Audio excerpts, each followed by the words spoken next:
Olá, boa noite. Após as comemorações do Dia do Trabalho no Brasil e mundo afora, o programa Em Pauta vai conversar hoje sobre o trabalho. É muito importante refletirmos sobre essa temática tão voltada aí ao nosso dia a dia, não é verdade? Vamos conversar sobre trabalho, símbolo de escravidão ou de participação na obra criadora de Deus.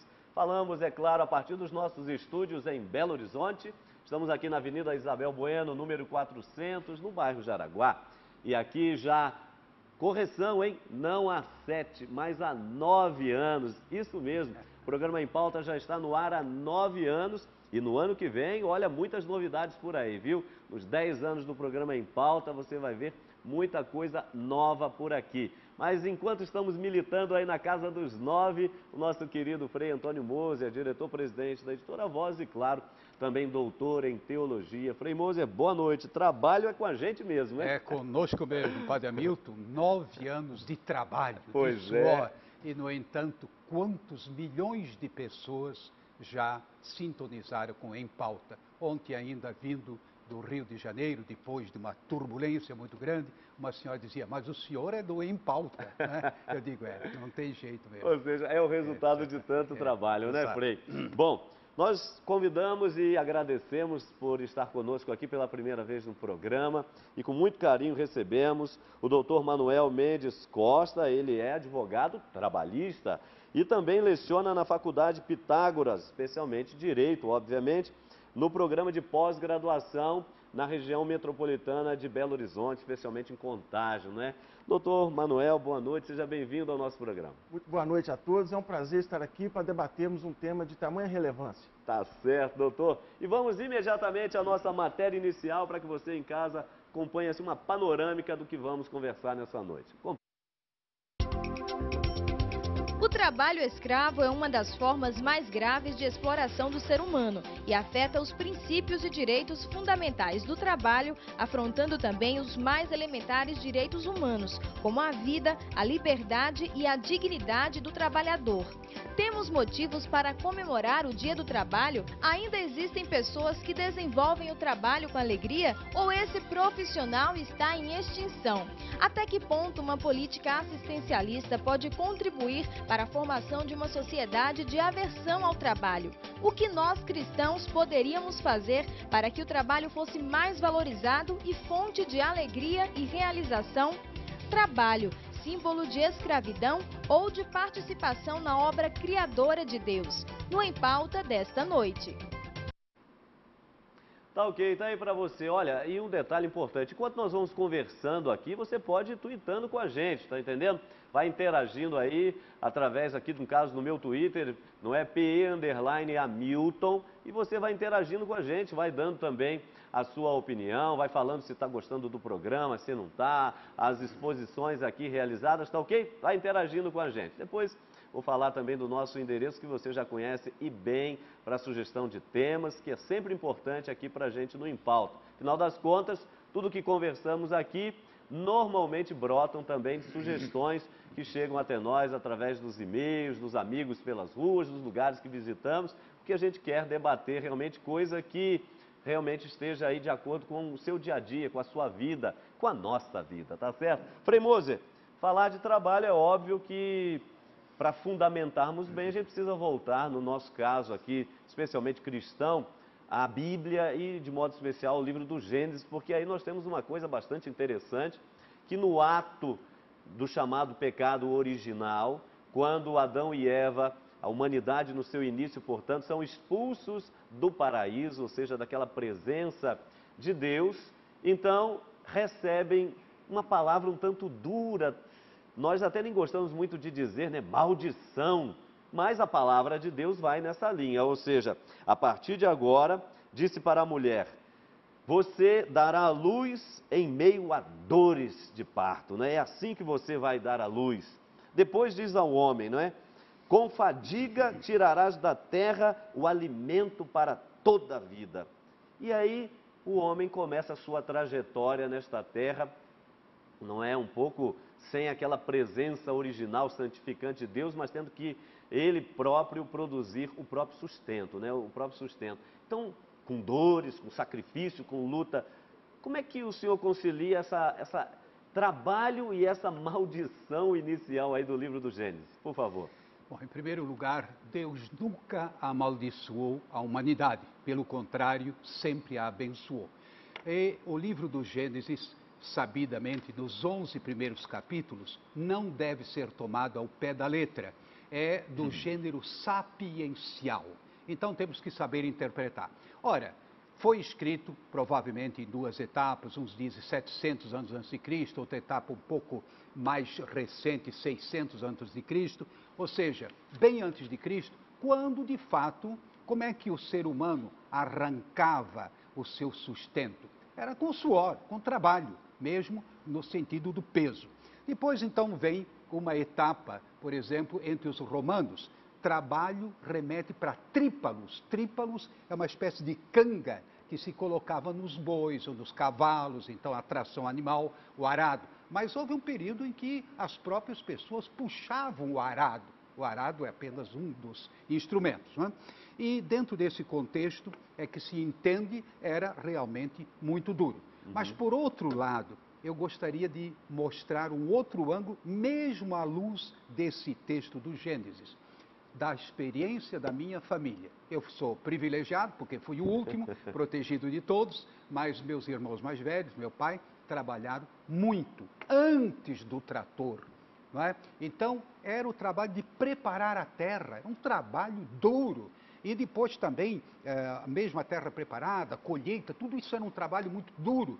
E as imagens que eu tenho dos meus irmãos, todos evidentemente já falecidos, era exatamente essa, de pessoas suadas. No entanto, uma coisa me marcou. Eles iam e voltavam do trabalho assobiando, cantando, alegres, porque eles sabiam que a colheita era promissora. Muito bem, então já veio aí.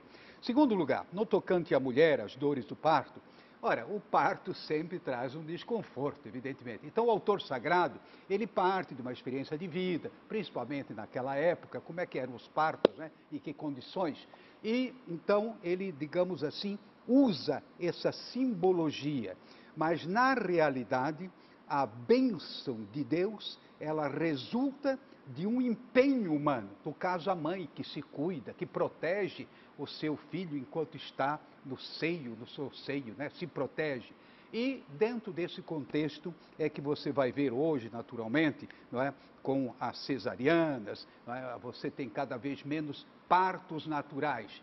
No entanto, não quero me prolongar muito, há muitas interrogações sobre a cesariana desnecessária. Não é? Todo mundo cesariana, para quê?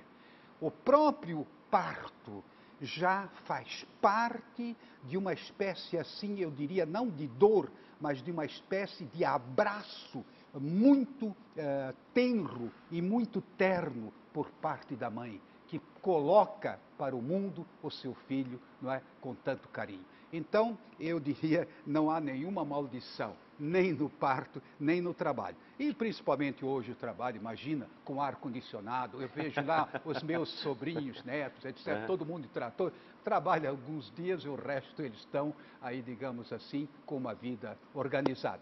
Mudou muito o contexto, não tem maldição por parte de Deus. Agora, por parte dos seres humanos, é outra história que... Nós começamos exatamente a partir do termo bíblico, porque justamente, Frei, essa é a grande questão. Ou seja, essa evolução histórica, essa evolução que fez o homem chegar no tempo que nós nos encontramos, e do ponto de vista do trabalho, houveram várias conquistas. Hoje as leis trabalhistas, hoje o trabalho entendido como dignidade humana, como possibilidade de liberdade e assim por diante, mas aí, doutor, nós temos os muitos e variados casos, e como no nosso amado Brasil, ainda essas situações do assim chamado trabalho escravo. Acho que uma primeira questão importante, parece ser redundante, mas não é. Não é. O que é um trabalho escravo, afinal das contas? Como é que se caracteriza o que se pode dizer de trabalho escravo? Porque isso pode ser uma coisa um tanto velada. E depois ainda, por que existem pessoas que se iludem ou se deixam ainda escravizar? Já que nós estamos num tempo de tantas liberdades, onde a pessoa pode prover o próprio futuro, o próprio sustento, ou todo o empreendedorismo que temos hoje e assim por diante.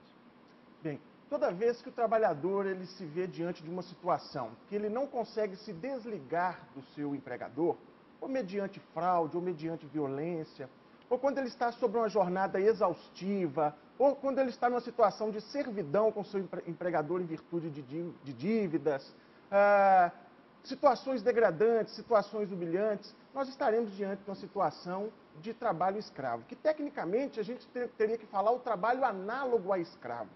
Depois da Lei Áurea e da abolição da escravatura, não seria tecnicamente correto dizer que a pessoa está em trabalho escravo, mas está em situação similar, em situação parecida, análoga ao trabalho escravo. O próprio Código Penal, no artigo 149, ele já tipifica como um crime aquelas pessoas que aproveitam da mão de obra como trabalho análogo a escravo. Por que isso acontece hoje em dia com tanta informação, com o mundo globalizado, com a internet, com televisão e tantas informações? Isso acontece porque a maioria dos trabalhadores que são resgatados em situação análoga de escravo são, por exemplo, analfabetos. Então, de nada adianta uma informação escrita para essa pessoa. Então, a falta de informação, por certo, é o maior problema que atinge essas pessoas que se sujeitam à situação de trabalho análogo a escravo. Não sabem sequer quais são os direitos que ele pode reivindicar. Pode-se dizer, doutor, hoje, em termos numéricos, o quanto isso significa em termos de Brasil? Nós não temos uma estatística precisa. Perfeito. Nós temos informações de que 45 mil trabalhadores já foram resgatados no Brasil em situação análoga de escravo. A Organização Internacional do Trabalho dá notícia de 20 milhões de trabalhadores em situação análoga de escravo. Então você vê que o número é muito grande. Apesar do Brasil, hoje em dia, ele ser respeitado no meio internacional como um país que tenta combater a erradicação do trabalho escravo. Depois nós vamos ver, você que está nos acompanhando de casa, nós vamos reparar ainda um pouco quando o próprio Estado, de uma forma um tanto velada, como o doutor Manuel disse, né, faz uma espécie de análogo à escravidão, uma analogia à escravidão, uma escravidão um tanto velada, não é? E nós vamos acompanhar isso daqui a pouquinho. Mas voltando aqui, Frei Moser, rapidamente, o senhor citou uma coisa interessante no que diz respeito à mecanização da vida, porque para não se ter trabalho, para não se dar ao trabalho, porque o trabalho causa sofrimento, o trabalho causa dor, o trabalho faz suar a camisa. Então, no caso das mulheres, falando ainda dessa questão do Gênesis, não é? Passou-se a experimentar a questão da mecanização, ou seja, hoje tudo que nós temos em termos de cesariana, em partos sem dor e assim por diante. Como é que o senhor avalia isso? Olha, eu Foi diria... uma fuga daquela maldição de Deus? Eu diria o seguinte, existe evidentemente muitos casos, ou relativamente muitos casos, em que é conveniente essa intervenção, não é? Agora, também virou moda. Todo parto tem que ser, não é, um parto induzido. Não. Olha, na França, já há alguns decênios, se constatou o movimento contrário. Não, eu quero gerar os meus filhos como os indígenas do Brasil, ou as indígenas do Brasil, traduzindo, né, da maneira mais natural possível, criando um ambiente propício, com música, não é, assim, uma penumbra, um ambiente propício para o parto. Eu insistiria, não é, nessa não banalização daquilo que se chama intervenção ou cesariana induzida. Por quê? Porque sempre é uma certa violação, não é, de um processo natural. E agora, que seja diminuída a dor através de algum calmante, alguma coisa, perfeito. Apenas não se trata de defender a dor, mas aquele prazer da mãe de levar a gestação até o fim. E não apressar sem necessidade. Outra coisa que eu gostaria de chamar a atenção, nesse particular, não é, do trabalho, da dor, etc., vamos pensar não só no trabalho material, manual, ou trabalho numa máquina, nós temos que pensar também no trabalho intelectual. Não é? Muito bem, também é trabalhoso. Claro. Gerar um livro é um trabalho. Mas, por outro lado, o livro é como um filho. Você tem o prazer de vê-lo acabado, mas para chegar lá, evidentemente, não é, vai algum suor. E, nesse sentido, não é, eu diria, não se pode apressar o final de um livro, capítulo final de um livro. Vamos acabar, vamos acabar. Não, não. Tempo, dá tempo ao tempo. Assim também no parto da cesariana. Dê tempo ao tempo. E, se for preciso, dar uma ajuda.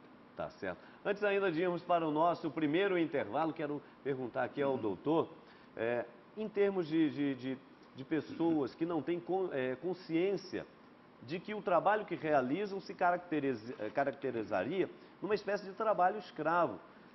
E aí nós temos, doutor, só para a gente antes de encerrar aqui, depois vamos falar da parte do governo, política trabalhista e muita coisa ainda. Mas aí nós temos um problema sério, que é justamente a falta de alfabetização, ou seja, o analfabetismo no nosso país. Isso também é causador do chamado trabalho escravo em várias regiões do nosso país, por exemplo. Por certo, porque a partir do momento que o trabalhador ele não consegue enxergar quais são os direitos que ele tem, como que ele vai reivindicar um direito?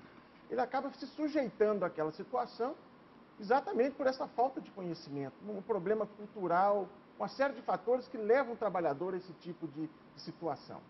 Tá certo. Olha, nós vamos continuar essa nossa conversa, mas só estamos no início, então fiquem aí atentos ao nosso programa. Vamos para o nosso primeiro intervalo e já nós estaremos de volta com o programa Em Pauta aqui pela sua TV Canção Nova. Um minuto só.